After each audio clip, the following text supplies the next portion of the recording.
El subidón de estar aquí todos unidos se pierde un poco cuando piensas en el motivo. Todos distintos con su rollo y con su estilo, pero es hip hop y hay que dejarlo bien clarito. ¿Te has parado a hablar alguna vez contigo mismo?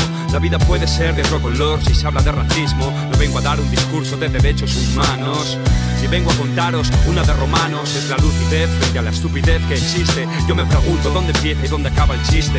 O el desplante al vendedor ambulante, que es otro currante, con familia y un futuro por delante. Cada uno es único en su especie, no hay motivo ni razón para que se desprecie. Es el temor a la igualdad, ignorar lo diferente, pues nos separa una absurda clase social permanente. Máximo odio por la mínima razón. No hay color, no hay comparación, tan solo otro episodio donde el más intolerante fascismo no se cura leyendo y el racismo viajando tampoco. Por muchas canciones que hagamos, por mucho que nos manifestemos, por muchas víctimas que sufran o caigan a lo largo del terreno, no nos concienciamos, así nos va. Y en el artículo número 1 escrito está: nacemos libres e iguales en derecho y dignidad. A ver, ¿por qué es tan difícil llevarlo a cabo fuera del papel?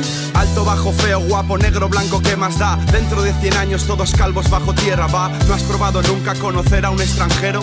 Fíjate en los niños, ellos saben de qué va este juego. Y es que la raza humana es un crisol, y el que no pueda ver belleza en esto no merece ver el sol. Paso el relevo al compañero para este mundo nuevo, el del triunfo del amor contra el miedo. Cuando la bestia racista siente rabia y muerde, cuando la fobia se contagia y hierve, acusándote de no ser igual. Cuando en un mundo global buscar comida en otra tierra te convierte en ilegal. Cuando la ley de extranjería te atrapa sin motivo y la hipocresía tapa sus ojos y sus oídos. Racismo, imaginación.